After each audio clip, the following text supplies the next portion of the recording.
What does breast cancer look like? Lots of things you don't expect. What does treatment look like? My mom, her mom. What does hope look like? Friendships deeper than any scar. What does today look like? Beautiful chaos.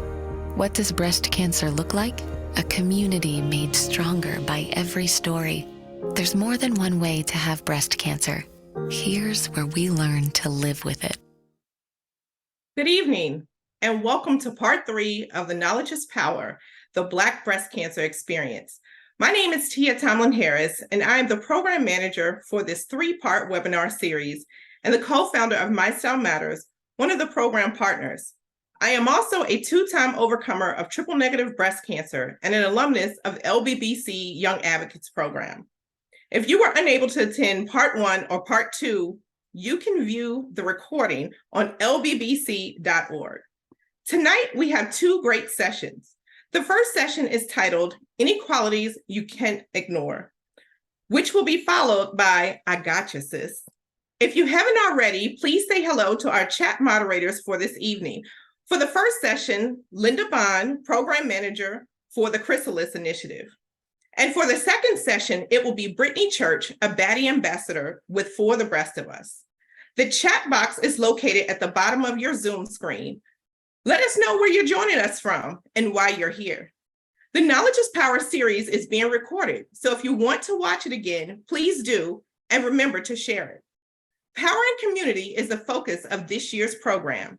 Each of our program partners are participating in the 3-part series, and during each session, they will share information and resources to help you get the care you deserve. Thank you to the program partners, the Chrysalis Initiative, For the Breast of Us, My Style Matters, Tiger Lily Foundation, and Touch the Black Breast Cancer Alliance. Thank you to the members of our Black Breast Cancer Advisory Council. We are grateful for your time, your energy, and your commitment. Jamil Rivers, Shonda Cooper, Sparker Callender, Ricky Fairley, Atiba Page, and Marissa Thomas.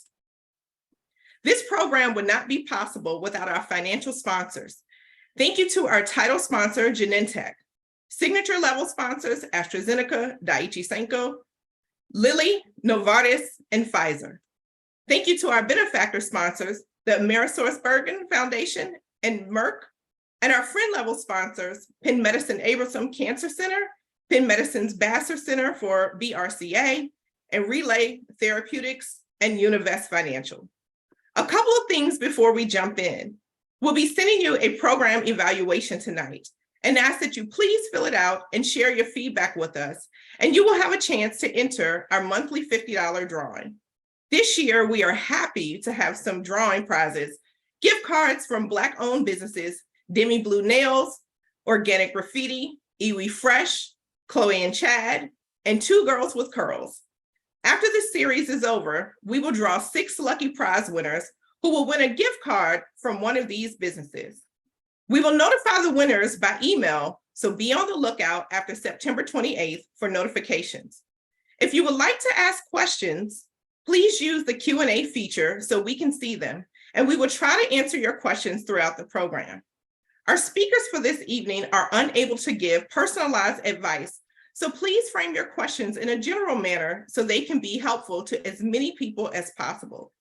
For tonight's first session, Dr. Arnethia Sutton, an assistant professor in the Department of Kinesiology and Health Sciences at Virginia Commonwealth University, with a research focus on cancer survivorship and cancer disparities, will moderate a conversation with Roberta Albany, who was diagnosed with early stage breast cancer in 2013, Kimmy Duckworth, who was diagnosed with metastatic breast cancer in 2017, and Jamil Rivers, who is the CEO and the founder of the Chrysalis Initiative and was diagnosed with metastatic breast cancer in 2018. This impressive panel will be discussing how the Chrysalis Initiative is working to make medical communities aware of health disparities. For more information about these amazing speakers, please go to lbbc.org. I'd like to welcome Dr. Sutton, Bobby, Kimmy, and Jamil. Thank you. Thank you so much, Tia. Thank you, LBBC, for having us. Thank you all for joining us this evening, which I'm sure is going to be a very riveting conversation. As Tia said, my name is Dr. Arnethia Sutton. I have the privilege of serving as the moderator for this evening session, and we're just going to go ahead and kick it off. Like she said, this session is called Inequality You Can't Ignore.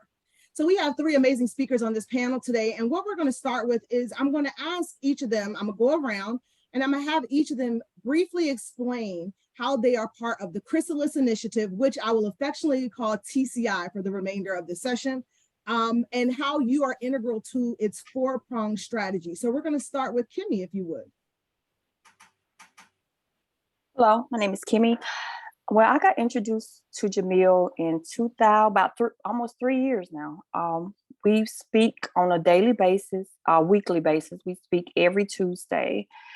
I came about through her from someone from Share introduced us.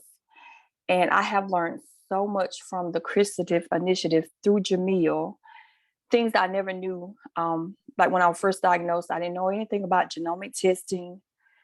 Foundation 1, I didn't know any of this. I didn't know about clinical trials. But once I started talking to Jamil and digging into it, I got all the testing I needed. And if it wasn't for her, I would never knew anything about this. So I'm just very thankful for the Chrysalis Initiative and Jamil Rivers for everything she's done for me. And Kimmy, just in your couple of minute introduction, you hit on some really key things that we're gonna talk a little bit about today, because they all contribute to why we continue to see some of the disparities that we see. So thank you, Kimmy. Next we have Roberta, who we're gonna affectionately call Bobby, who is one of our coaches. And so Bobby, if you could just briefly tell us how you're a part of the Chrysalis Initiative. Hello, everyone. I'm Bobby. As Dr. Sutton said, I am one of the coaches for the Chrysalis Initiative. I known Jamil since 2018 from her diagnosis, and she talked about the Chrysalis Initiative. And I always told her when she get it off the ground, I would be there for her. And I became one of her coaches. So I've been one of the coaches for the last 3 years. And it is refreshing, therapeutic for myself as well. But more importantly, I get to see the women be more empowered and take matters into their own hands when we teach them about the different things that may be missing with regards to their standard of care. Yes, wonderful. And as a member of the Medical Advisory Board for Chrysalis, I know I can speak for Jamil and saying we're so thankful that you stood by your word and you joined us on this journey.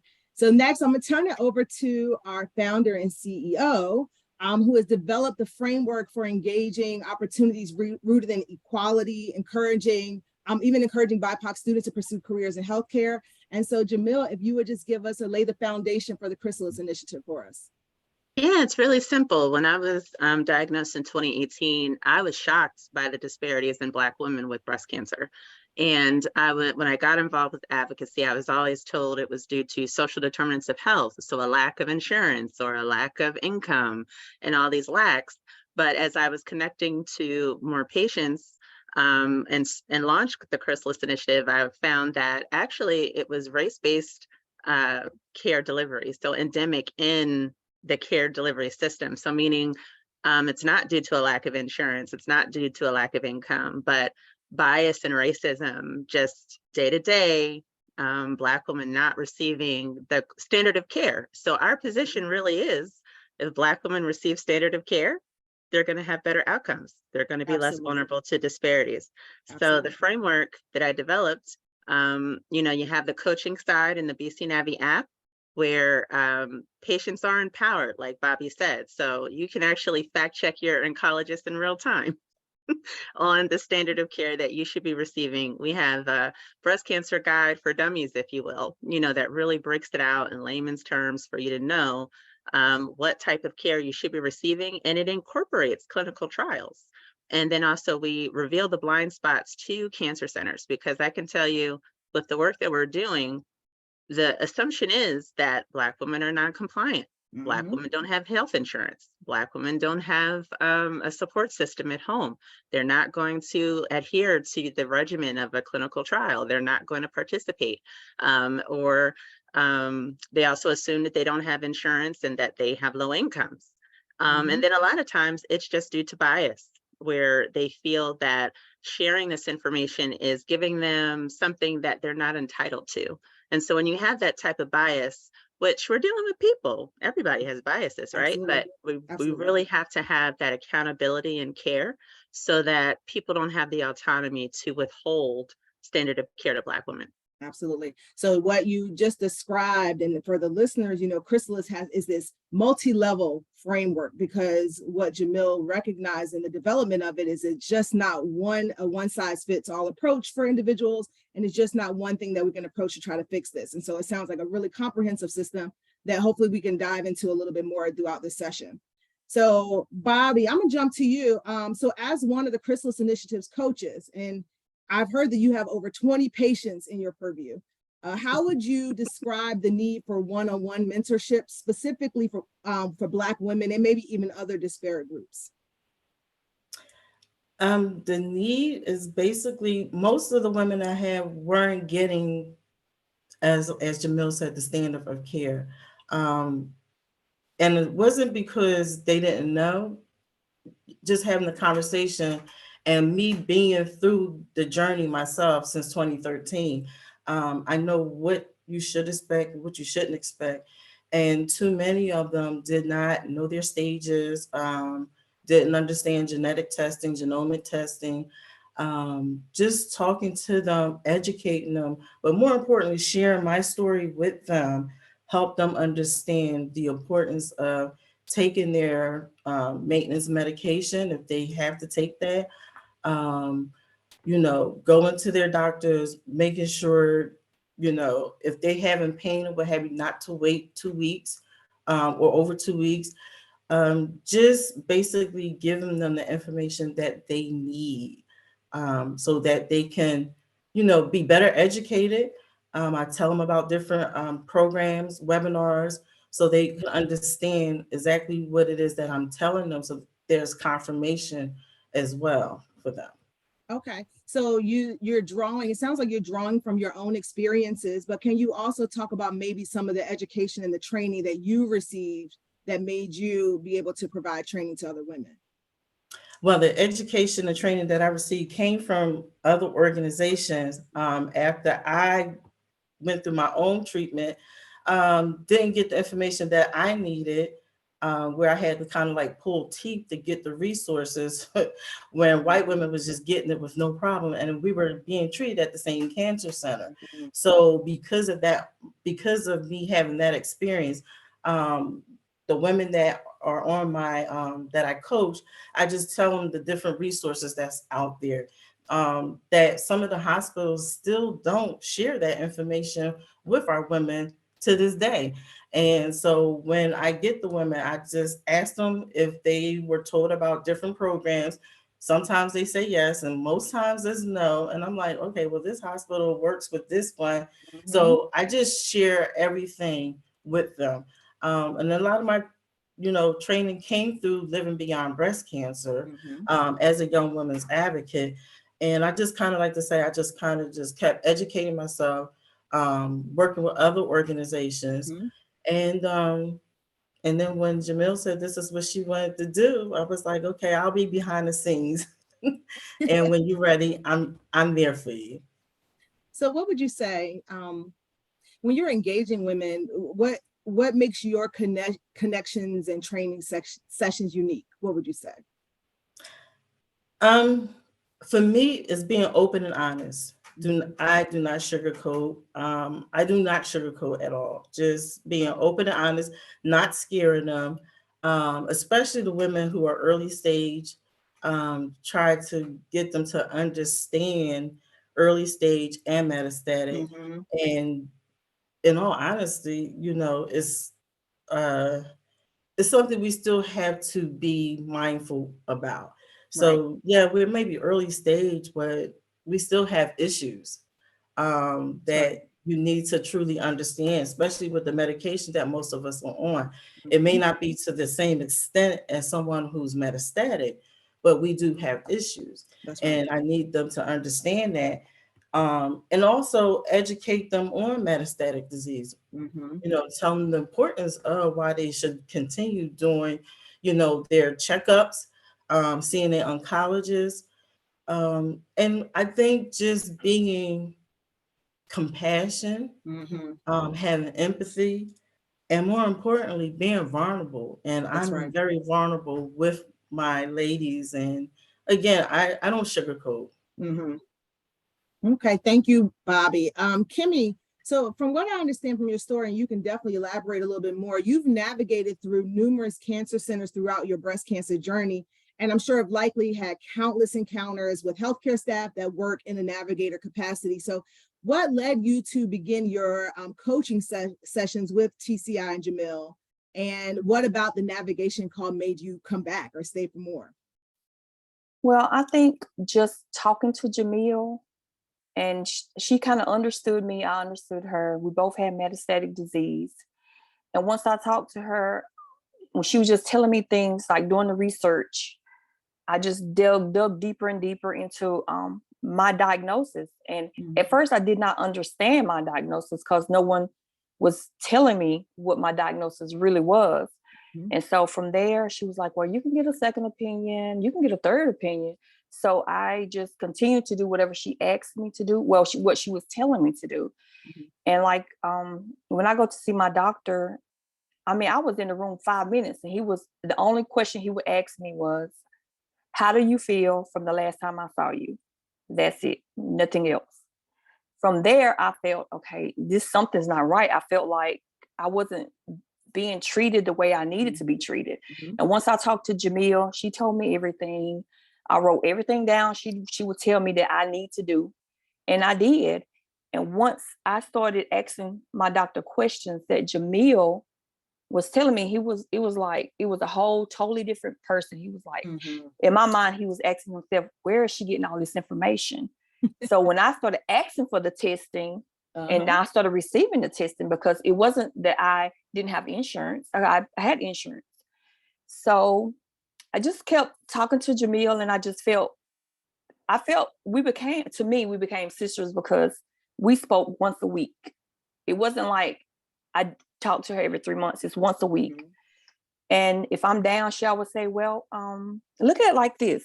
You have more medication in the toolbox. I was like, okay. And then I had to think, I'm a mother, I'm an aunt, I'm a sister, and I'm a teacher. And I'm still here. So, and I tell Jamila every time I speak with her, if it wasn't for her, I would not be here, because none of this stuff, it was just like, it was nothing to me. I didn't understand anything. She had to break it down so I can actually understand what was going on. She said, you need this testing for this. You need this testing for this. Okay, something else pop up. You got to get this tested to make sure it's the same. I was like, okay. At one point, I just became overwhelmed. But then when I asked her questions, she would break it down. I was like, okay. So after I felt the bias at my cancer center, I decided to reach out and go to another cancer center. And the second opinion, she's a breast oncologist. She only in breast research and clinical trials. She made me more comfortable by saying, well, if anything comes up, I'm clinical trial, I'm research. So you have so many more medications. You have so many more options. She was like, just try to live day to day, which I was like, okay, that's hard to tell somebody with metastatic disease to live, because at one point I felt like I wasn't living. I was scared. Every day I woke up, I was terrified. But talking to Jamil, she made me see things in a different way. There's more out there. You can still live. Life is not over. You just got to continue living it. That's right. That's right. That's an amazing story. And one of the things I just want to highlight that two things you talked about. One, it's amazing what you can do with some education and some resources, and so often we hear, oh, I didn't tell them about it, or I didn't even hear about it. And it's like, once you give people a little bit of time and patience and some education and resources, it's amazing what you can do. And the other part of that too, that you mentioned, and thankfully you were able to go to another center because you felt there was some bias that was impacting your care. And I always tell people, and I know some of you may have heard this, if you have the means and you're able to do that, it's like, look at your physician, regardless of what type, as like your hairstylist. I'm only going to go to my hairstylist once or twice and let you mess up my hair, and then I'm going to be out. And so the same should hold true. We shouldn't feel like we're just set in our places if we are not getting the care that we think we receive, if we have the means to do so and the resources. So I Yes. appreciate you sharing that part of your story, Kimmy. You're welcome. Thank you. So Jamil, we're hearing these stories now. So we're learning having someone on your team who serves as a trusted messenger will help to chip away at some of the distrust that does exist within our community when interacting with different touch points patients go through during the journey. And we know, many of us do know, there are historical reasons why the Black community and others are frequently not trusting of providers and healthcare staff alike. So how have you been able to position the Chrysalis Initiative as a liaison between a space with systemic racial bias and patients whose common goals are to administer, adhere, and or receive standard of care? Yeah, I think we always approach it that we are, a solution. We're not trying to have this whole gotcha game, like, oh, you guys are racist. No, we're really trying to reveal to them this is an actual issue. And it's hard to dispute that it's an actual issue when it's their patients. So we increase capacity. When you think about what we're offering, it's coaching, it's connecting, it's but it's not just the social support, it's them understanding the standard of care to patients. And so it's an enhanced patient navigation. So most of the cancer centers, if you think about what they have the resources to cover for patient navigation or social workers, they have hundreds of patients in their portfolio. And it could just be also overwhelming to patients as well. You have so many people and so many touch points that you have to now assess. Are they giving you the right information? Most of Black women were the head of household. We already have, so much going on as it is, being the caregiver to everybody else. And so for us, we're saying you don't have to go through this alone. I kind of look at us as a concierge, if you will. Do you need us to research something? Do you need some resources? And when they're connected to coaches, yes, we can connect because we have that similar experience, but it's also flagging for you what you don't know. Because I didn't know breast cancer was so complicated when I got diagnosed, and I had to learn a lot fast. Luckily, I got connected to LBBC pretty quickly in my diagnosis, but others aren't so lucky. So when we connect with a patient and they go through our orientation and they're connected to our patient services team, we're constantly assessing. So the little care tracker checklist that I made for myself when I was diagnosed is now in BC Navi. So every session, each patient is tracked and assessed whether or not if there is a potential problem or if a problem has occurred.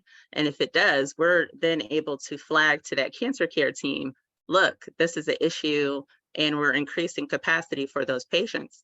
And it's really, if you think about a lot of the cancer centers that we work with, they don't want to have disparities, right? You're investing all of this money.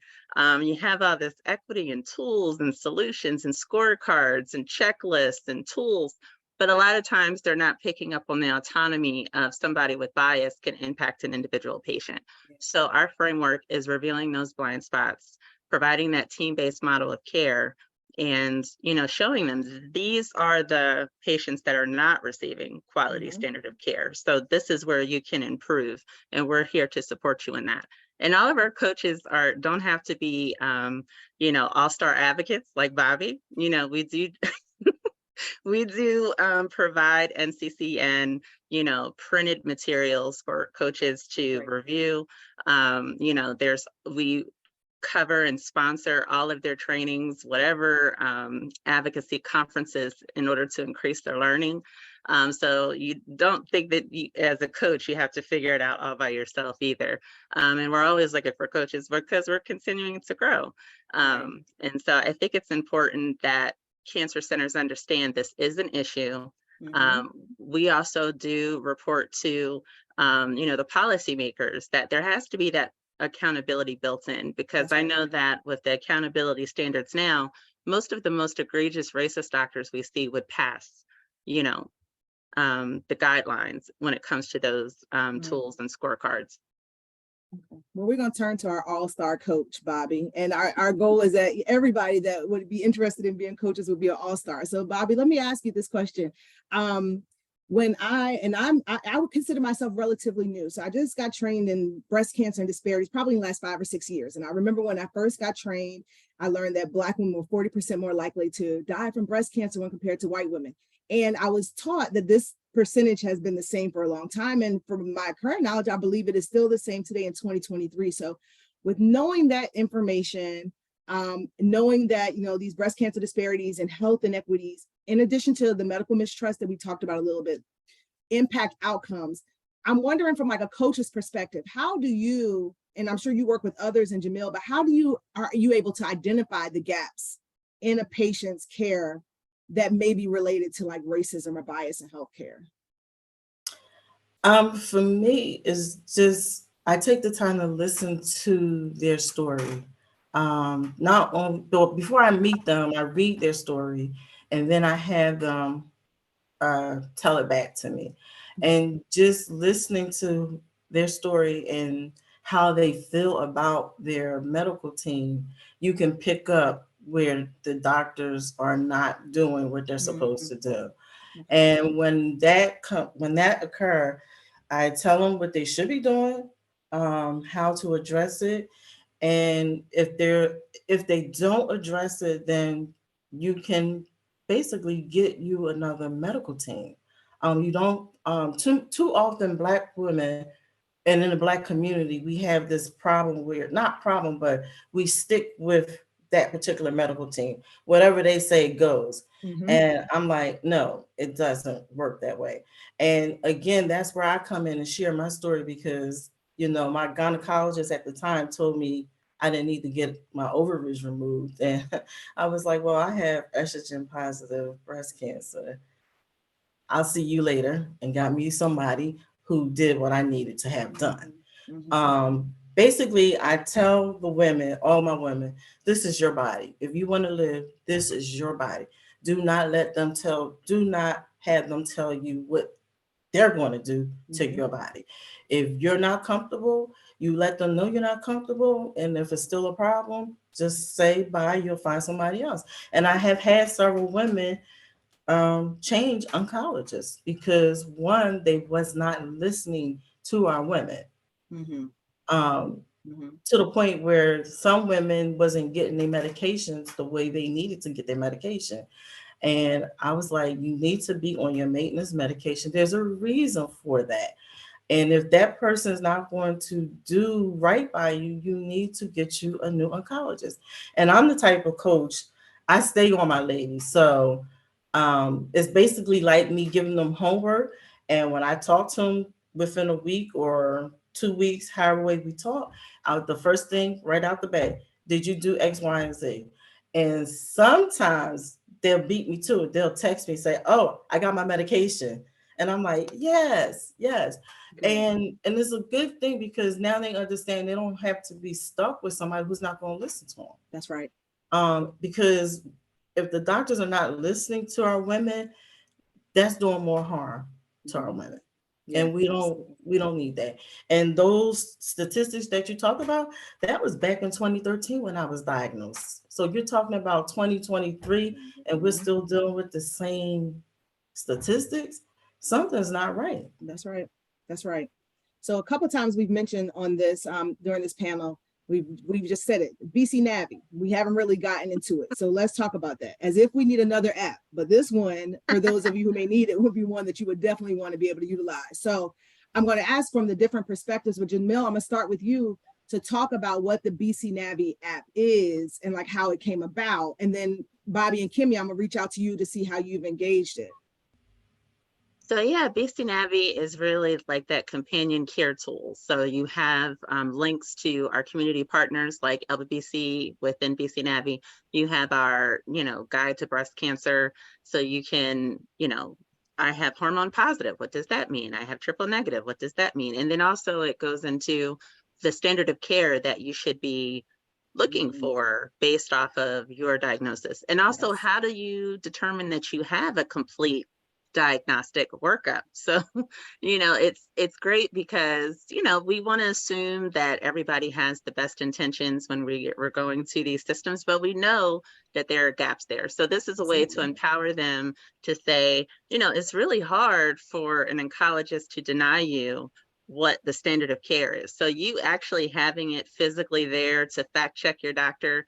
And a lot of times it's challenging to just change doctors, especially if you're like in a rural area. But I think Kimmy's story is so compelling because when her doctor was just checked out, not concerned, you're just another non-compliant Black woman I don't really have time for. Once, she was showing him, well, wait a minute, I didn't get a complete diagnostic workup. What's up with that? Wait a minute, how do you even know that I'm on the right medication? My quality of life and my management of my side effects and my symptoms. After that, and then we got the second opinion. And when he saw, it was almost like he was having his work checked. So that type of accountability and visibility should be happening in cancer centers. But because it wasn't, now he knew, oh, wait a minute, somebody else is looking at what I'm doing. And then all of a sudden he had all types of information and resources and all of that. And she was able to connect with the other oncologist team. So even though that, the one that she goes to, you can have your immediate doctor that's closer to you if it's such a burden to travel to, the ones with more resources. But really, once you know what that diagnostic workup and that treatment regimen should be, it's the equalizer. You're making sure that you're getting that standard of care. And so that is how it's used for on the patient side. And of course, it's security encrypted. They can connect with their coach on there. They can connect to other survivors. They can upload, just notes. They have a calendar in there. So there's all types of ways, you can kind of play around with it and it's helpful to you. And then also behind the scenes for the coaches, I guess I'll have Bobby talk about that. Well, I'm gonna ask Kimmy a question real quick. So just like I'm sure some of you, before I download an app, I like to see people's comments and reviews. So Kimmy, as a user of the app, or in any other resources that you've used from TCI, can you talk about that and how it's been to utilize that? Okay, with the app, just like Jamil just said, you can learn about standard of care. You can use the calendar if you have anything that you need to write down, like a doctor's visits that you need to make sure you're at, appointments. It's a lot of things. Like she said, a diagnostic tool. It's very helpful and it tells you a lot. You can talk, like she said, you can talk to other cancer survivors, talk to coaches, send notes. It's very useful. Nice. All right, Bobby, from the coach's standpoint, how do you engage the app and your thoughts about that? Actually, I love the app because it is, it keeps me accountable. And it does. It keeps me accountable, make sure I'm, dotting all my I's, crossing all my T's. But more importantly, if there are issues, and I had some issues with some of my women, I can go on there and put those issues in there, and TCI are on the case. They handle it. So if somebody is, like for instance, I had one lady who was it was bad all the way. And I put that in there, and next thing I know, Jamil is like, we handle it, because that lets them know that person's medical team, they're not doing anything for our ladies. So when that happens, TCI is on top of it. When I talk to my ladies, they're like, what did you guys do? And I'm like, well, I just did my job. I let TCI know that there was a problem and, you tried it your way and I have my way. So having that scoring system, that helps big time. So when it gets too low, that's a problem. And it gets fixed. So again, the women come back and they tell her, they're like, oh, my doctor is doing something different now. And I was like, yeah, well, that's because Jamil, I did my part, but Jamil did her part, because, they're in those facilities. So it helps. And truth be told, most of the doctors don't like it. There have been some doctors who got upset with some of the women that I had because it was like they was questioning. It's not about questioning Right. the work, but if you're not giving me the tools and then or giving me standard of care, then you're going to be checked on it, whether you like it or not. And there have been some doctors that said, well, I don't like you asking me these questions. And I would tell my ladies, then you need to fire them, period. It's just that simple. Yeah, that's right. I mean, I'm sure we can all attest to that sometimes being held accountable is not the most comfortable feeling. But unfortunately, in these cases, we're not here to make the physicians feel comfortable. So exactly. we're here to make sure they're doing the job they're supposed to do. So we're going to turn it over. We have a ton of questions. Oh, Bobby, don't worry, because some of these are for you. Okay. So we have some questions and we want to be able to answer those before our segment is over. And so it's interesting because one of the most frequently asked questions that we have here is, what are some questions we should be asking our doctors? So I'm going to ask each one of you to give because there are more questions. So Jamil, if there was what kind of questions should people be asking their doctors? I think, how did you determine what you're recommending? So if you're not familiar with did I get a complete diagnostic workup? What were all the tests that were provided? Are you considering clinical trials? Why are you selecting and recommending this particular treatment plan based off of the characteristics of my cancer? That's a good one. Kimmy, what about you? I think my question that I ask my doctor all the time is, if this medication stops working, what will I be on next? Because with me, I'm more worried about the side effects, because the medication I'm on now, I feel wonderful, I feel great. But when this stops and I get on something different, I want to know what my side effects are going to be. But my doctor always tells me, well, we'll cross that bridge once we get to it. Oh no, I don't want to wait till we get to it. I want to just know, because I feel like it's my question and I want to know. So it's my body. So I want to know. So that's the question I ask all the time. Good. Thank you. Bobby, what about you?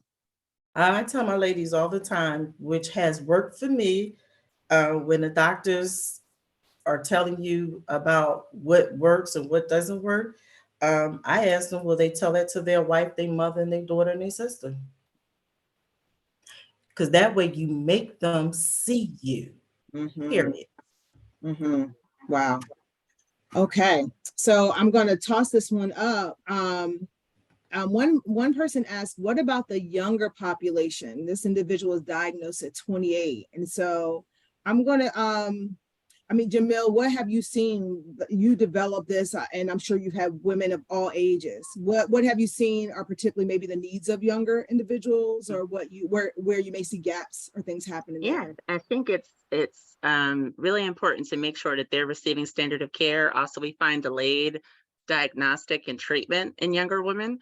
And so we try to educate, the providers to say, do not, if that lack of family history is there, do not automatically turn them away. Don't automatically think that this is, something related to something that's non-cancer, even if there hasn't been that demonstration of family history, just because we know that in communities of color, sharing that family history can sometimes be a challenge. I know that for me, I didn't know that my grandmother on my paternal side had breast cancer until I was diagnosed. So can't just, Black women are diagnosed younger, our symptoms sometimes demonstrate differently. Don't just turn them away. So it's really important for providers to, listen to Black women, don't delay their screening, diagnosis, and treatment. And we do find that there's lacking of resources, meaning connecting them to those resources to make sure that they stay on that treatment plan, and then also the resources available post-treatment. Gotcha. Okay, so we're getting close to closing, but I do want to ask, a couple of individuals ask, how do they get that BC Navi app? Yep, bcnavi.com. There you go, everyone, bcnavi.com. You can get access to the app there. And we have 5 more minutes left in this session. So what I want to do is I just want to give each of the three of you an opportunity, a brief one. I know we all love to talk. A brief opportunity to share some closing thoughts, maybe something we didn't touch upon within this panel. And I'm actually going to start with Kimmy. I would say, if you don't have a coach, get one. It'll be so helpful. that would be my advice for anybody. Get a coach. And Kimmy, you said that one of the questions I did want to ask you, how did you find Jamil? Actually, I was on a share community with other women, not of my color. I felt very, I don't know, I just felt out of place. And so she was like, well, have you ever heard of Jamil Rivers? I was like, no, ma'am. So she said, you need to look into her and just call her and talk to her and just see, you know, what she can do. And ever since, I've been talking to Jamil almost 3 years now. All right. Oh, yeah. So that means Jamil is Googleable. So yes, you can find yes, her on Google. You can find the Chrysalis Initiative on Google. Thank you, yes. Kimmy. So Thank Bobby, your last thoughts, things maybe we didn't touch on to close us out. I always tell my women to make sure if the doctors don't bring it up, ask about clinical trials, period. That's an excellent point right there. Many times now I've heard, even where I work, is that we're starting to become more accustomed to clinical trials being the standard of care. So it's not like, oh, it's just out here. It's when you've tried certain things, automatically clinical trials should come into play. It shouldn't be something that everyone does not have access to or does not hear about. So that's an excellent closing point, Bobby. Thank you. Jamil, what about you? Yeah, I would just say Black women need standard of care, period. And we're not going to be having worse disparities. And how we get there is patients getting a coach, cancer centers acknowledging that this is a thing, work with organizations like ours in order to improve your care delivery and reveal those blind spots. Absolutely. Perfect. So I'm going to close this up. A couple of things I do want to say. I appreciate the individuals on this panel for providing us a nice snapshot of the Chrysalis Initiative. I remember, like Kimmy, like Bobby, I'm sorry, when Jamil was developing this, and it was a thing. It was a little glimmer in our eye, and now it has blown up to something that's actually having impact. One of the things that Jamil didn't get an opportunity to talk about, though, is that I said at the beginning, it is a multi-level framework. And so while there is a huge emphasis on the women as they're going through treatment, Jamil also has built on an additional level that focuses on the institution. And so there are opportunities for the Chrysalis Initiative to work with institutions, to do equity assessments with institutions so we can dig in deep and find out where those gaps are, where those biases are, kind of hold people accountable, make people feel a little uncomfortable. So there is that additional layer that we're looking at, because we know that the onus and the burden shouldn't just be on the person. Okay, it should absolutely, the system is absolutely it should as a contributing factor. So I thank LBBC for having us, for allowing us to talk about the Chrysalis Initiative. I'm sure they will share more information. If you know, Jamil and Bobby and Kimmy are up to it, there are some more questions in the Q&A. Feel free to go in there and answer those questions as we segment on to the next session. And I will turn it over to Tia. Thank you so much. Awesome. Thank you so much. And thank you, Dr. Sutton and Bobby, Kimmy, and Jamil for the great conversation. You know, I remember reading that African-American and Hispanic whites are 30 to 40% more likely to not receive standard of care. So Jamil, I personally wanted to say thank you so much for all that you're doing to change this narrative for Black women. Next, I'm honored to introduce our next speakers. Patient advocates, Tisha Bowler, diagnosed with early stage breast cancer in 2014, Latoya Cawley, diagnosed with early stage breast cancer in 2011, and Tandria Edwards, diagnosed with early stage breast cancer in 2020. On the panel, they will be joined by Dr. Chalice Rhodes, a licensed and nationally certified professional counselor, as well as a certified psychosocial oncology behavioral health specialist, patient advocate. We'll also be joined by April Finley, who was diagnosed with early stage breast cancer in 2016, and she will be moderating a discussion on navigating survivorship. To learn more and to read their full bios, please go to lbbc.org. For Tisha, Latoya, Tandria, Dr. Rhodes, and April, welcome. Hi, good evening, everybody. Thank you, Tia, for that awesome introduction. Again, my name is April Finley. I'm a Baddie Ambassador with For the Breast of Us, and recently alumni to the Young Advocate Group for Living Beyond Breast Cancer. At this time, we would like to have a 19-second moment of silence for the women who have gained their healing on the other side.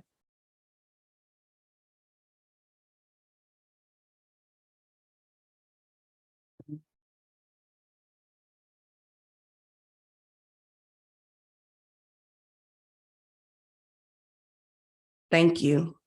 So at this time, I'm going to yield the floor to a couple of our baddies in our community, as well as Dr. Rose. Thank you for being with us tonight. So I am going to yield the floor to LaToya Colley. LaToya Colley, would you tell us a little bit about yourself, ma'am? Thank you, April. Hello, good evening, everyone. I'm LaToya Colley.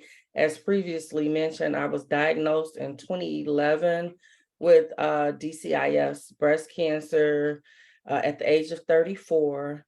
So I'm coming up on 12 years of survivorship and thrivership, and I got you, sis. So that's one of the main reasons why I'm here. 2013 just really began my advocacy journey, which actually started with Living Beyond Breast Cancer. I'm trained as a young advocate, as well as one of their breast cancer survivor helpline volunteers. And so this work has been very passionate for me. It has really been a saving grace for me in my survivorship. And now on the latter end, I'm also a baddie ambassador for the Breast of Us, as well as a fresh chapter. I'm a facilitator with them. And so you will see me in many of the cancer spaces around, just really trying to do the work, providing support and resources to people impacted by cancer. So not just the patients, but the family and the children. Thank you. Thank you, LaToya. And I got ahead of myself, excuse me. Monitoring our chat is our co-founder, CEO, Marissa Thomas, as well as Baddie Ambassador, Brittany Church. Thank you for reading the chat for us and making sure that that's covered and we answer all questions that are asked by our participants today. All right, so next up, we have Ms. Tisha Bowler. Hello, everyone. Good evening. My name is Tisha Bowler, and I was diagnosed with ductal invasive carcinoma, stage 2 breast cancer in 2014.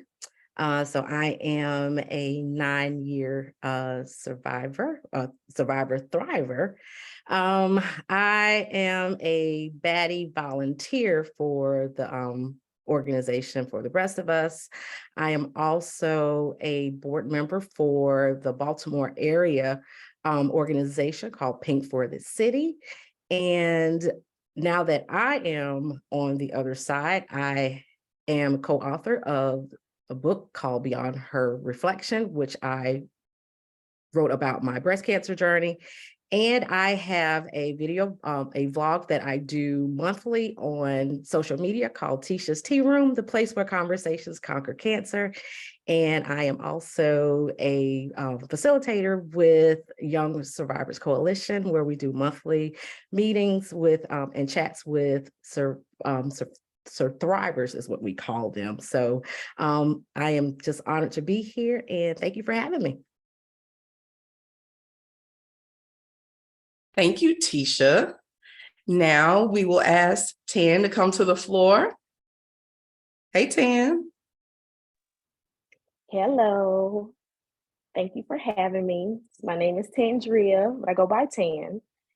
I was diagnosed with invasive ductal carcinoma and ductal carcinoma in situ in 2020. It was a month after my 30th birthday. So I am 2 years into my survivor/thrivership. I am also a baddie ambassador for the Breast of Us. And I am a angel advocate with Tiger Lily as well. And I am excited to be on the panel tonight. Thank you, Tan. We're excited to have you with us as well.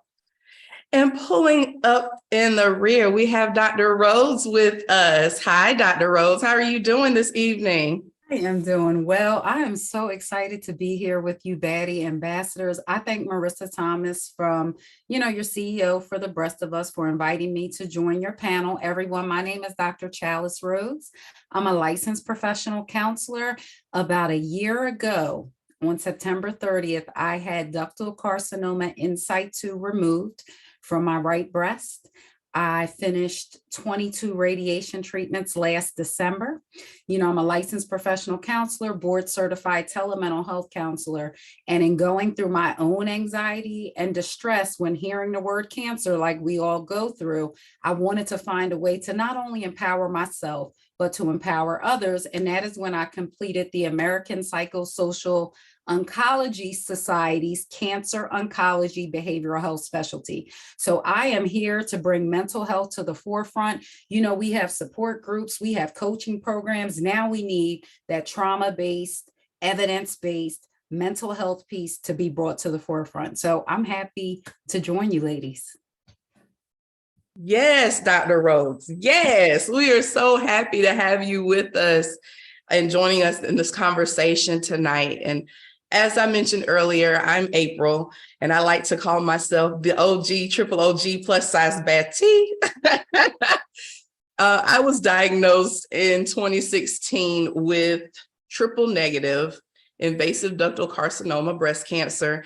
And I also have a family history of breast cancer. I'm BRCA1 positive. When I was diagnosed in 2016, I went on a search for somebody who looked like me. I went to the doctor's office, I went to my appointments, and I didn't see anybody who looked like me. And although I mentioned that I have a family history of breast cancer, all of the women in my family who were diagnosed with breast cancer were in their mid to late 50s. They had already had children. I was 35 years old when I was diagnosed with breast cancer. So I took to social media looking and searched for somebody who could just help me, who could answer any questions that I may have. And I ran across a beautiful young woman by the name of Ebony who lived in Tampa, Florida. She was also diagnosed with triple negative breast cancer while she was pregnant with her son. So she gave birth, she went through chemotherapy treatment, gave birth to her son, had a mastectomy, and was living her life, enjoying life. And then she had a reoccurrence. For about a year, Ebony and I were the best of friends. We communicated often about my treatment plan, her treatment plan. We gave each other advice. We became friends. Our conversations weren't always about cancer. It was about life too. And we planned when I finished going through my treatment cycle that we would meet in person and we would celebrate life together. Unfortunately, as I stated, Ebony became metastatic and she passed away before we were able to meet. But I have a very strong connection with her family who I was able to meet after her passing. And I made a vow that I was going to be for someone who Ebony was to me. So that really hones in on our topic for tonight. I got you, sis. And so we're going to be answering a couple of questions, things that, you know, when we were diagnosed, you know, what was it, or what do you think, one question you wish you had the answer to, or you wish that someone could have answered for you when you were initially diagnosed? So I'm going to call on Tisha. Tisha, what is that question, or what is something you wish you knew before you were diagnosed, at the beginning of your diagnosis? I would say what comes to mind right now is when I first got diagnosed, that question was, am I going to live? Because for me, I didn't know that. I was 36 when I got diagnosed. And I didn't know that, in my mind, I always thought that older women got breast cancer. Didn't know that as I went through my treatment and started learning more information about it, that's when I learned that younger women can get breast cancer as well. And when I first got the diagnosis, my first reaction was, am I going to die? And because that's all I knew, that's all I saw. I didn't know that, you know, it's treatable, because again, the women that I came across, I encountered in my life that had cancer, passed away. And that was my first reaction when I got the diagnosis. Am I going to die? Mhm. And I'm so thankful that it was caught early. I was thankful that my nurse navigator, who was just there for me from day one, she was like, you know, Tisha, you're going to be fine. It is treatable. We caught it early. And so that was one of the questions that, again, that was my first question that just automatically came into my mind when I first got diagnosed. Yeah. And that's a very real question. And you brought up a very valid point. Whenever we hear cancer, we immediately think of the worst. Yep. You know, even going through treatment, I remember people saying, "Oh, my grandmother had breast cancer, but she died." Oh, wow. Thank you for sharing that. That makes me feel a lot better. Exactly. But, you know, when, especially coming from communities of color, we oftentimes do not talk about our illnesses. We don't talk about the things that are happening within our bodies because that's our personal business. We don't share. So of course, we don't hear the success stories, or we don't hear the stories of women continuing to live life, whether it's through an early diagnosis or being metastatic. You know, you have women in the metastatic community who are over 20 years and still here. So I totally agree and understand that being your question. And it's a very real one. Tan, how about you? What is something you wish you knew at the beginning of your journey? Tisha, I definitely can relate, especially being a single mom. That was one of my first things as well. I think for me, the financial toxicity in the survivor's guilt is what gets me. With the survivor's guilt, it goes back to what Tisha was saying about how am I going to live? And then with you being in this community, you see so many of our sisters passing with that's diagnosed the same, has the same diagnosis as you, or in the metastatic community, you hear about that as well. Since I was diagnosed stage 2B, with me being 30, that I've also had classmates as well who I've grown up with my entire life that passed away, having a similar diagnosis. And I just instantly felt like maybe I shouldn't celebrate my wins with me overcoming radiation or overcoming chemo and being a 1-year survivor or being a 2-year survivor thriver. I never really want to post it because it's always around that time where I may have lost her. So that survivor's guilt is definitely something that I wasn't, they didn't shed like too much light on that. And then the financial toxicity of not really knowing that, well, you know that the cancer treatments have cost a lot of money, but it's the fact that so many women may lose their job because they have to go on medical leave. While you're going through treatments, even if you have like FMLA from your job, you may start getting behind on bills because you may have to take more time off. Things like that is something that you deal with during treatment, and then after treatment, that financial burden is still there. And then you have bill collectors knocking on your door. And not to talk about like if you were seen at a private hospital versus a public hospital. And if you were at the private hospital, they can garnish your wages if it goes into your credit collection. So those things is very important. And I wish that I did know a lot, and I wish that I had a lot more resources to get grants. And with me being diagnosed in 2020 in the heart of the pandemic, they removed a lot of funding for you. And so it was a struggle, and it's definitely something that I want to shed light on. And I wish it was talked about a lot more. Absolutely. You know, you bring up how expensive cancer is. And Tisha brought up, you know, whether, you know, if we gonna live or die. That's two things in our community we don't talk about. We don't talk about our health and we don't talk about our money because we don't want anybody in our business. But see, listen, with cancer, it is our business because we've got to take care of one another. And there are so many financial resources that are available that if we don't have these conversations in these spaces like the one we have tonight, or with, Jamil's organization, or with For the Breast of Us, or with Touch, we won't be able to be successful in this journey and live stress-free as much as possible. So I thank you for sharing that, Tan, that your mission is to have more conversations around the financial piece with cancer. So Dr. Rose, how about yourself? What is something you wish you knew at the beginning of your journey? I wish I knew that a few things, that dense breasts were a risk factor for breast cancer, because, I was told, oh, you have dense breasts.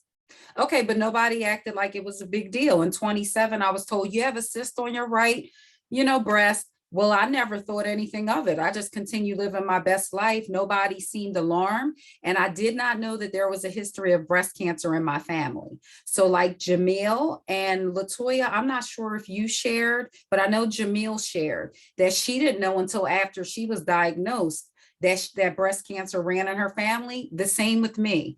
On my father's side, my grandmother's two sisters, double mastectomies. Or my grandfather's sister, breast cancer. So there's actually a very strong history of breast cancer. And, like many of you ladies, I'm sure you tried to make meaning of it. Like when I first found out I had cancer, I was like, wait, what?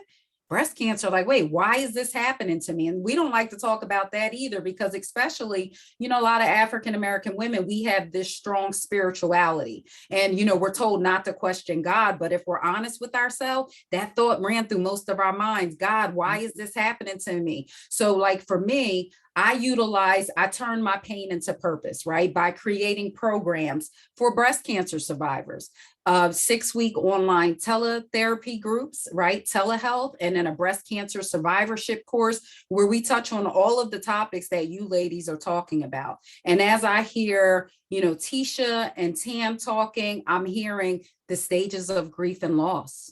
And that relates to different areas, our finances, survivor's guilt, losing loved ones. It relates to a lot of different things. And we dive into that in my courses and my therapy groups. Thank you for sharing. I believe I've heard a couple of stories from women in the community over the years about how they came forward with their story of being diagnosed and then learning that other members in their family had been diagnosed. That was the story in my family. I knew my grandmother, God bless her, she passed at 101 years old, but she was diagnosed with breast cancer twice in her life and was probably a 40, 50-year survivor. She's the only one I knew had breast cancer. And then after I was diagnosed, I went to my mom and I said, I'm going to tell people because I think it's important. Then everybody started talking. I had cousins saying they had been screened since in their 20s.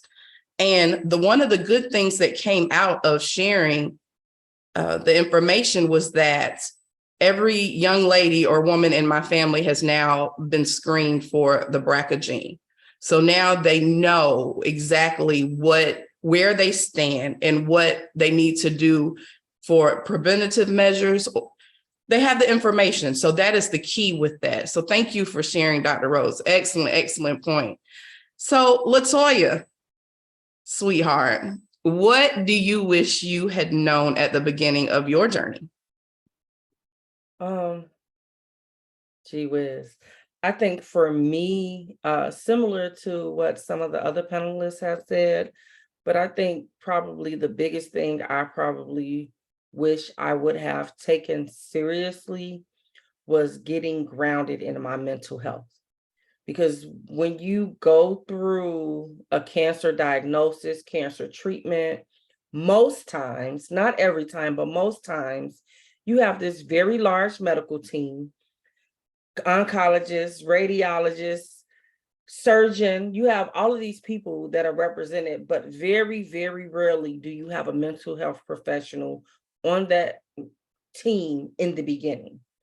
And for me, when I started really going through the mental health work, I was 8 years outside my diagnosis.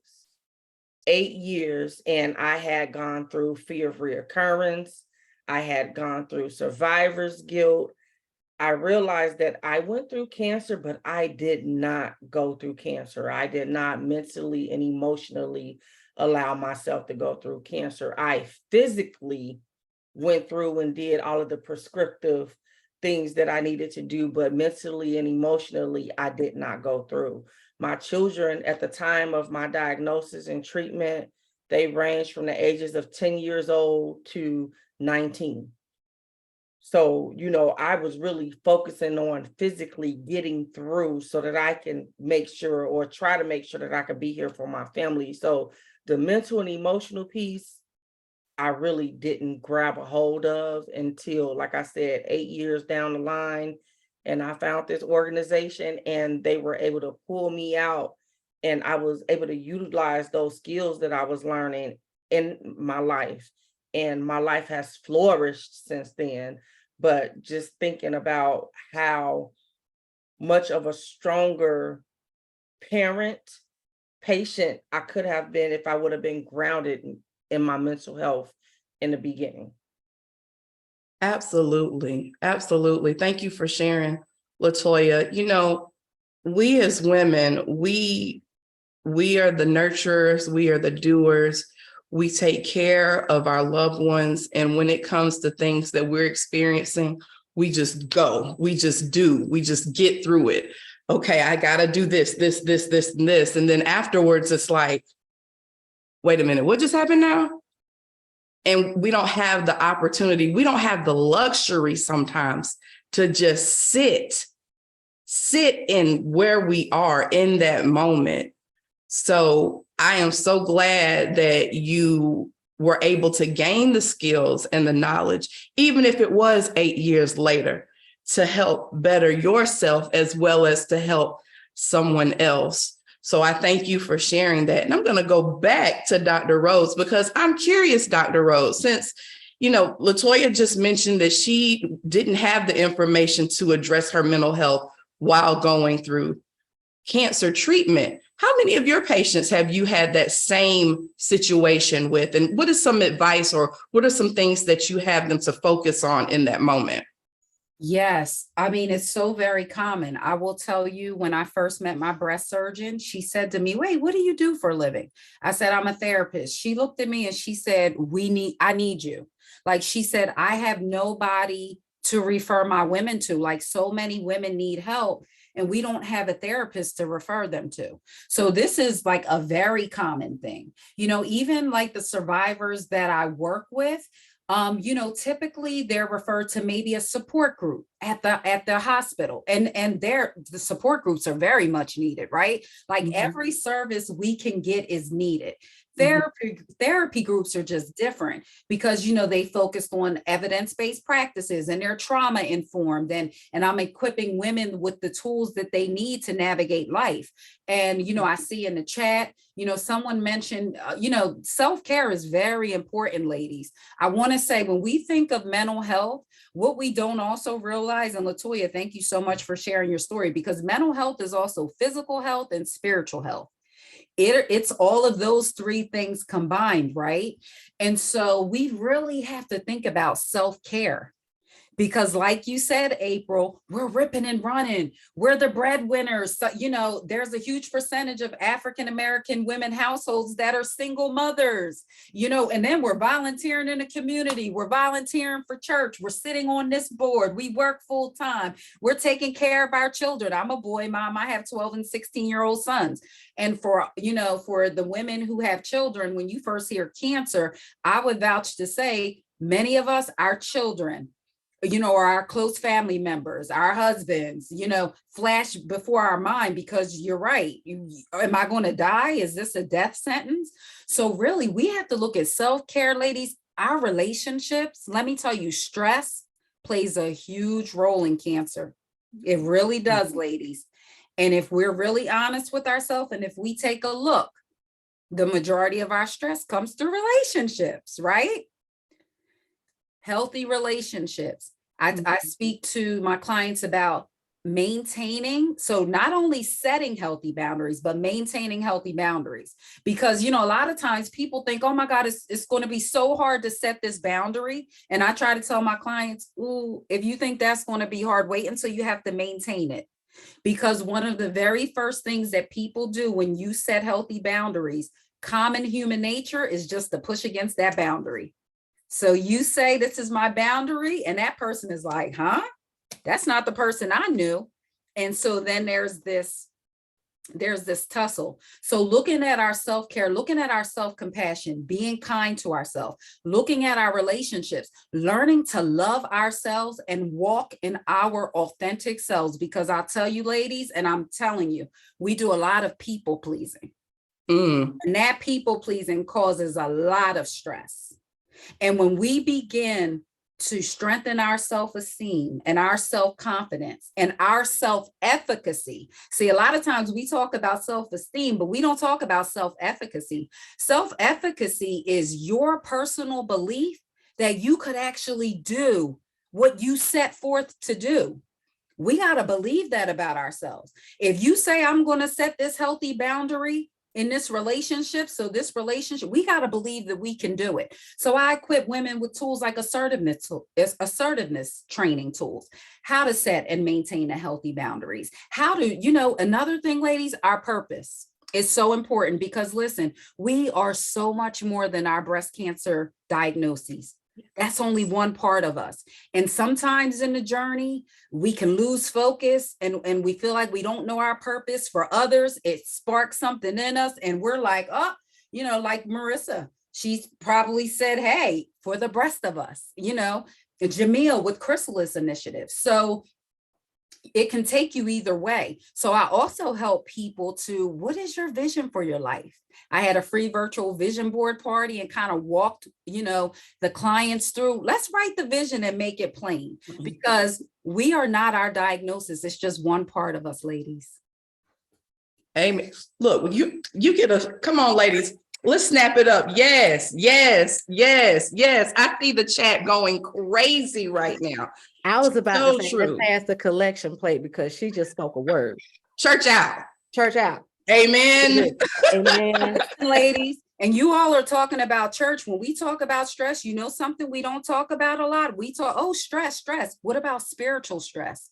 Guess what spiritual stress is? And this is what I talk about in my Thrive Breast Cancer Survivorship course. I talk about it in my presentations. Another word for spiritual stress is spiritual warfare. Oh, come on now. Come on now. We might need to do a part 2 to this. We're going to have to do a part 2. We're going to have to do a part 2 to this. All right. So I see our time is winding down, but I want to get another question in for the panel.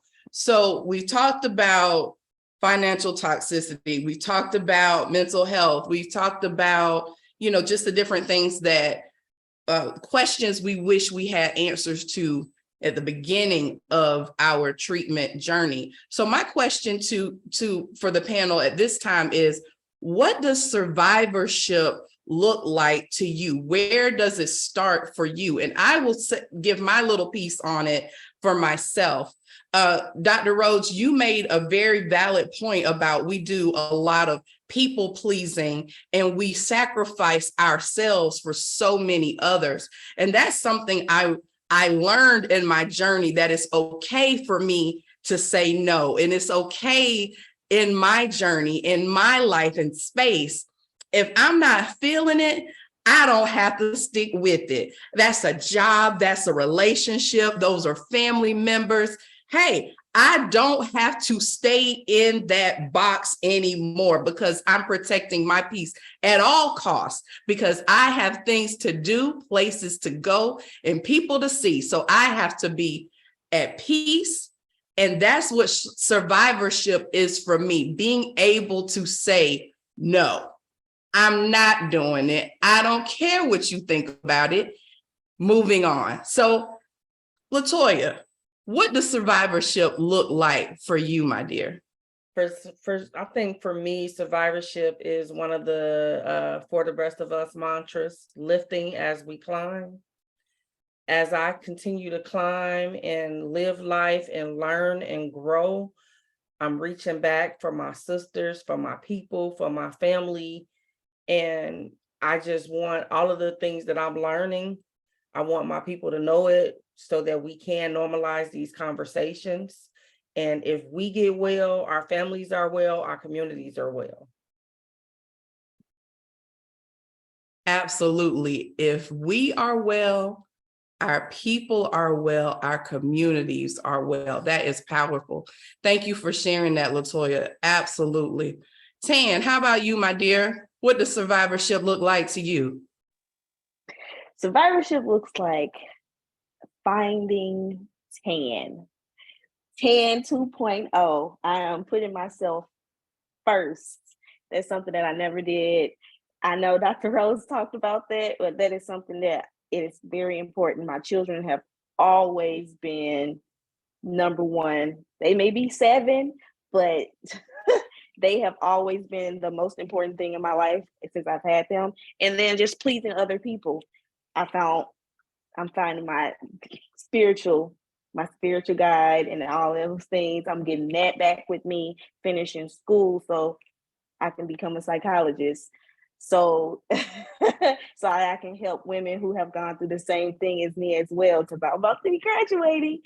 And just, yes, finding my purpose, finding my light again, learning to love me, not as old Tan, but new Tan since breast cancer. That's what survivorship is for me.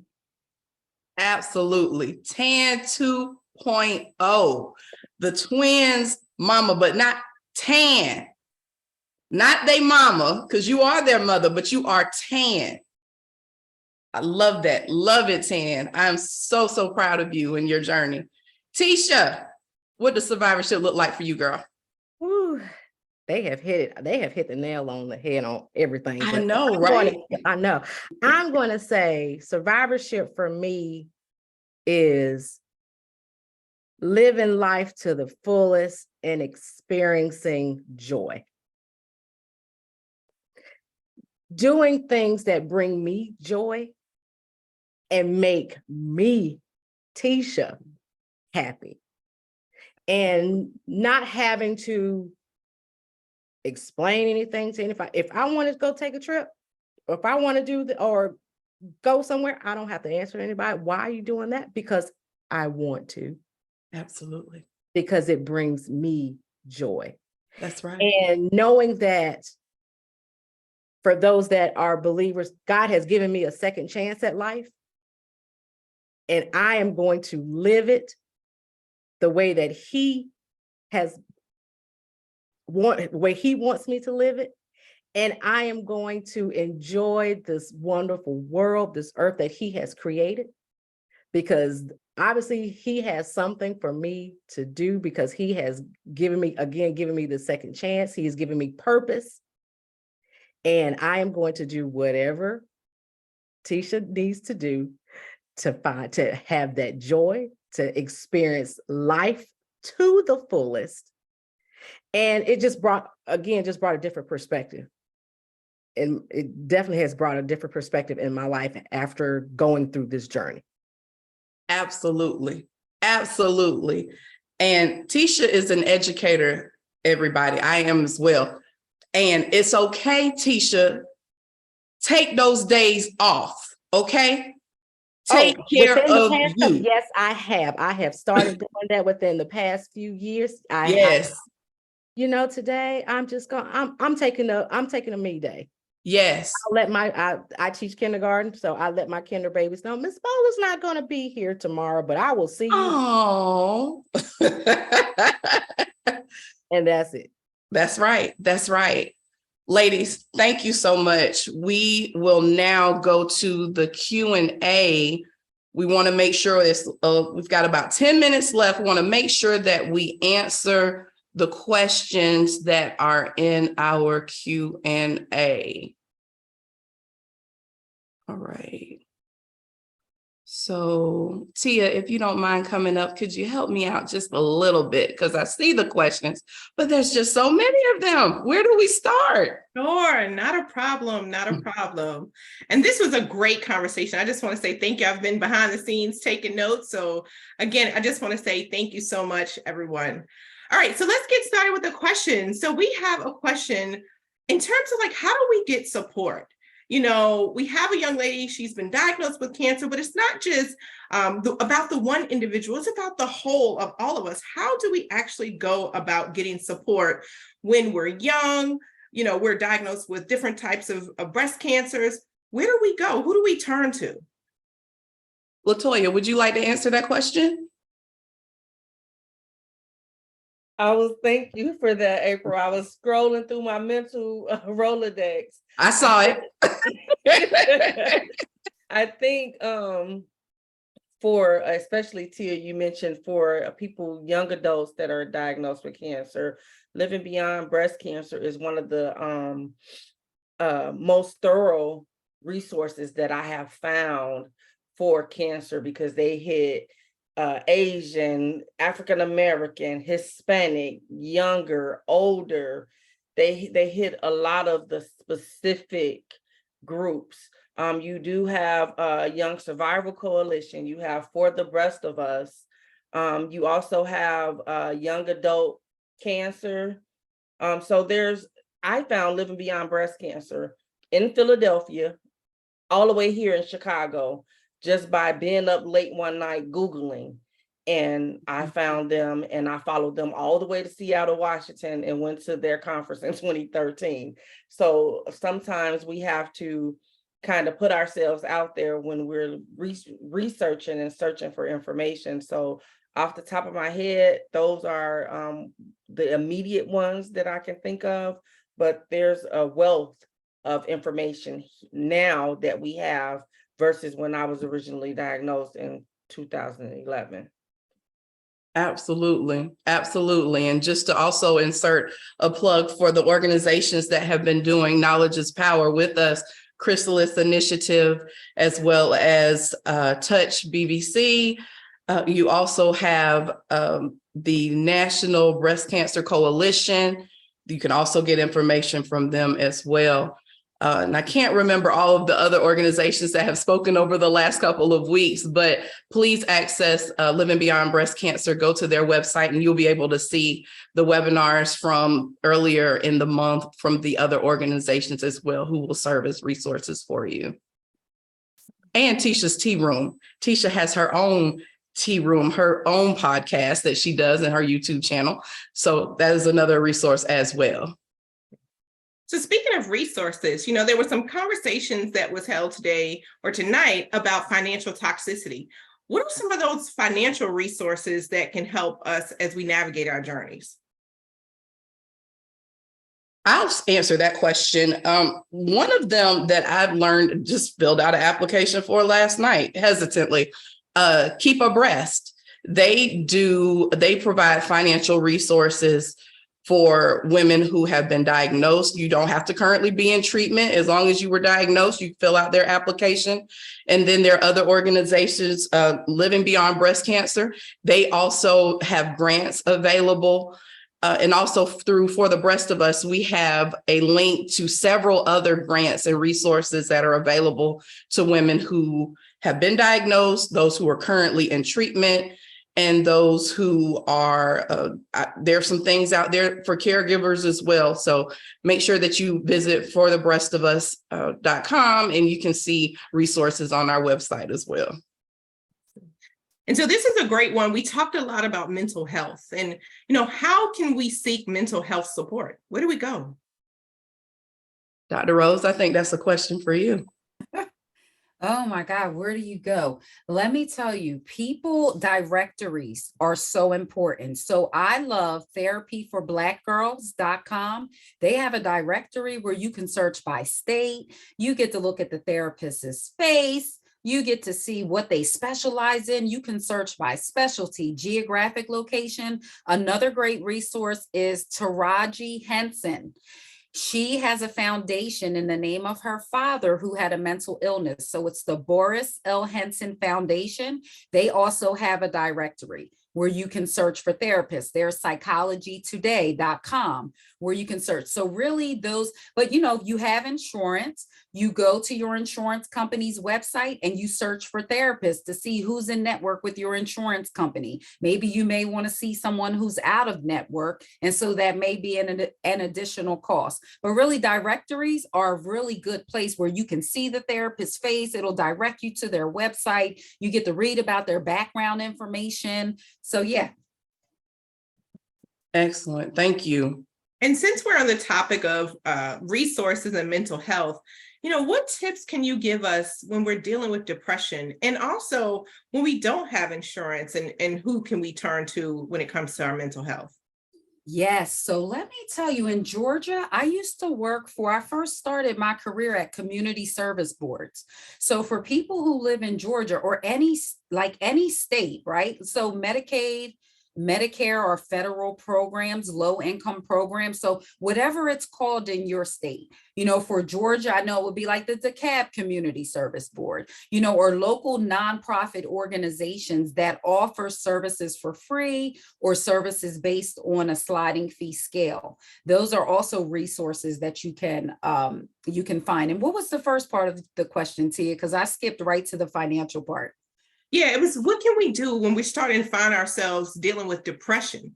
What are some tips you can give us to help us navigate that? Okay, let me tell you, ladies, my colleague and I, Dr. Bernice Kennedy, developed a model called the multifaceted model of depression in African American women. You can Google it. It's a biopsychosocial spiritual model that talks about all of the things that go into depression. And let me tell you, while I do believe in acknowledging our strength as Black women, we are strong. But this strong Black woman archetype, it works for and against us because we can't deny it, ladies.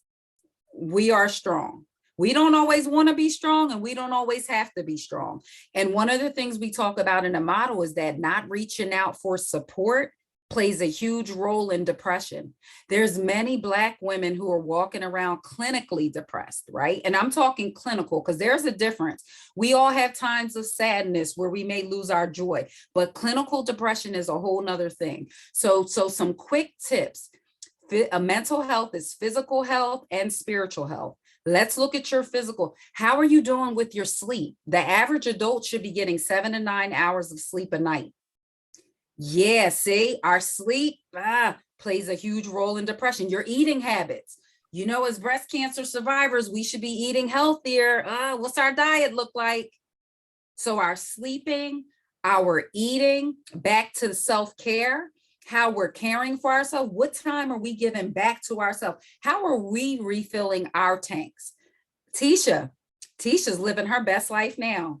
Tisha shared, I'm going to move forward in joy because I'm going to start doing the things that Tisha likes, the things that Tisha loves. And you know what, ladies? Because we are so engrossed in our relationships, we don't always know what we like or love. We tend to lose ourselves along the way. We get into our careers, we get career oriented. We lose ourselves in our marriages, in our children, and we don't know what it is we like. So we got to get back to saying, what is it that I like? And doing those things. Okay, ladies, I know we're at time. Yes, we're at time. So April, do you have any last thing before we close out? I just would like to thank on behalf of Marissa and for the rest of us, we would like to thank you, Living Beyond Breast Cancer, for having this opportunity for women of color. It has been an amazing conversation tonight. Again, we are For the Breast of Us. Check us out. We are on all social media platforms. We're on Facebook, Instagram, Twitter, or X, as it's newly known now. And we also have a webpage where you can read the stories of women who have on their journey and experiences that they have had. And we have a directory there as well of baddies all across our nation. There might be a baddie in your area that you would like to connect with, but please follow us. Hopefully we will be able to have this conversation again soon. Hope you all have a wonderful night. Thank you for joining us. Thank you so much, April. And I just want to say thank you again for the reminder that we are not our diagnosis. Thank you, Dr. Rose. Thank you, Tisha, Latoya, Tandria, and April for this healthy conversation and giving us permission, in the words of our Pink Sister Jersey, live life now. Thanks so much to all of our speakers tonight for sharing their expertise and experience and having this important conversation. I'd like to thank you all for joining us this evening and being a part of these conversations. Also, a quick shout out to our KIP Watch Party attendees: Sisters Can Survive, My Sister's Keeper, the National Coalition of 100 Black Women, Sister to Sister Alliance, and Touch for Life. I want to thank you again to our sponsors today for their support. I also want to thank our Black Breast Cancer Advisory Council for their hard work. And this concludes the Knowledge is Power, the Black Breast Cancer Experience for 2023. Please remember to fill out your evaluations. Your input is very important to us. Thank you. Thank you to the Chrysalis Initiative and For the Breast of Us for engaging in an informative discussions tonight. Be sure to keep in touch with us on Facebook, Instagram, and Twitter. Check out thechrysalisinitiative.org and forthebreastofus.com for more information on these organizations and services. The recordings for part 1 and part 2 are on lbbc.org, and we will add part 3 within 24 hours. So please check back to watch again or share it with your friends and family. Have a good night, everyone, and be sure to take care.